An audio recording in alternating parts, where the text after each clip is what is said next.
ओम साई राम। श्री साई सच्चरित्र अध्याय 25 भाग 2। दामू अन्ना के सौदे। पहली कथा।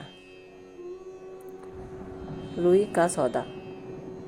दामू अन्ना को बम्बई से उनके मित्र ने लिखा कि वो उनके साथ साझेदारी में रुई का सौदा करना चाहते हैं, जिसमें लगभग 2 लाख रुपयों का लाभ होने की आशा है।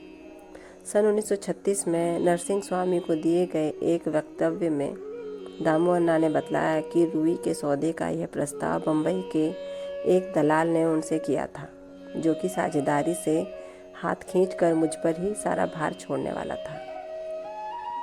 भक्तों के अनुभव भाग 11 पृष्ठ 75 के अनुसार ये कथा। दलाल ने पत्र में लिखा था कि धंधा अति उत्तम है और हानि की कोई आशंका नहीं।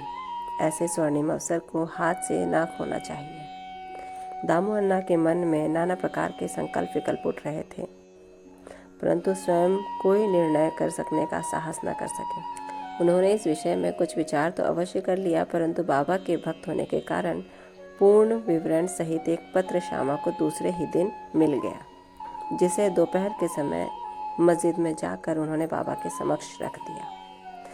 श्यामा से बाबा ने पत्र के संबंध में पूछताछ की। उत्तर में श्यामा ने कहा कि अहमदनगर के दामू अन्ना का सार आपसे कुछ आज्ञा प्राप्त करने की प्रार्थना कर रहे हैं। बाबा ने पूछा कि वो इस पत्र में क्या लिख रहा है और उसने क्या योजना बनाई है। मुझे तो ऐसा प्रतीत होता है कि वो आकाश को छूना चाहता है। उसे जो कुछ भी भगवत कृपा से प्राप्त है वो उससे संतुष्ट नहीं है। अच्छा, पत्र पढ़कर सुनाओ। श्यामा ने कहा, जो कुछ आपने अभी कहा है वही तो पत्र में लिखा हुआ है। हे देवा, आप यहाँ शांत और स्थिर बैठे रहकर भक्तों को उद्विग्न कर देते हैं, और जब वे अशांत हो जाते हैं तो आप उन्हें आकर्षित कर किसी को प्रत्यक्ष तो किसी को पत्रों द्वारा यहाँ खींच लेते हैं। जब आपको पत्र का आशय विदित ही है तो फिर मुझे पत्र पढ़ने को क्यों विवश कर रहे हैं। बाबा कहने लगे कि श्यामा, तुम तो पत्र पढ़ो, मैं तो ऐसे ही अनाप शनाप बकता हूँ, मुझ पर कौन विश्वास करता है। तब श्यामा ने पत्र पढ़ा और बाबा उसे ध्यानपूर्वक सुनकर चिंतित हो कहने लगे कि मुझे ऐसा प्रतीत होता है कि सेठ यानी दामू अन्ना पागल हो गया है। उसे लिख दो कि उसके घर किसी वस्तु का अभाव नहीं है, इसलिए उसे आधी रोटी में ही संतोष कर लाखों के चक्कर से दूर ही रहना चाहिए। श्यामा ने उत्तर लिखकर भेज दिया, जिसकी प्रतीक्षा उत्सुकतापूर्वक दामू अन्ना कर रहे थे। पत्र पढ़ते ही लाखों रुपयों के लाभ होने की उनकी आशा पर पानी फिर गया।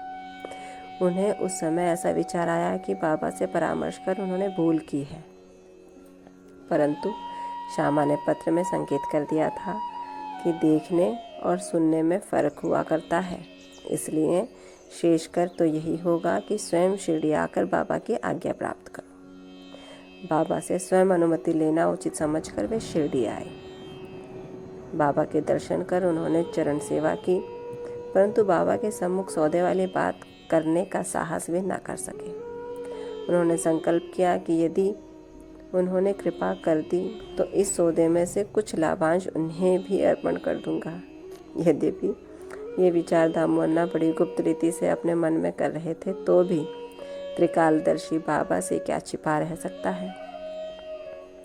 बालक तो मिष्ठान मांगता है, परंतु उसकी माँ उसे कड़वी औषधि ही देती है, क्योंकि मिठाई स्वास्थ्य के लिए हानिकारक होती है, और इस कारण वो बालक के कल्याणार्थ उसे समझा बुझाकर कड़वी औषधि पिला दिया करती है। बाबा एक दयालु माँ के समान थे। वे अपने भक्तों का वर्तमान और भविष्य जानते थे, इसलिए उन्होंने दामू अन्ना के मन की बात जानकर कहा, बापू, मैं अपने आप को इस सांसारिक झंझटों में फंसाना नहीं चाहता। बाबा की अस्वीकृति जानकर दामू अन्ना ने यह विचार त्याग दिया। ओम साई राम। बाबा को हमारे भूत, वर्तमान और भविष्य का पता था, इसीलिए वो हमें सही मार्ग ही देते थे। सही मार्गों पर विचार करने के लिए प्रोत्साहित करते थे। उसमें भले ही थोड़े बहुत कष्ट ही क्यों ना हो और कुछ हानि क्यों ना हो, परंतु बाबा जो कहते थे वो सत्य ही होता था। इसी के साथ ये अंश ही समाप्त होता है।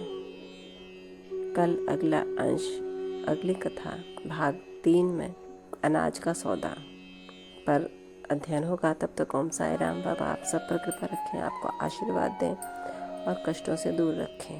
ओम साई राम।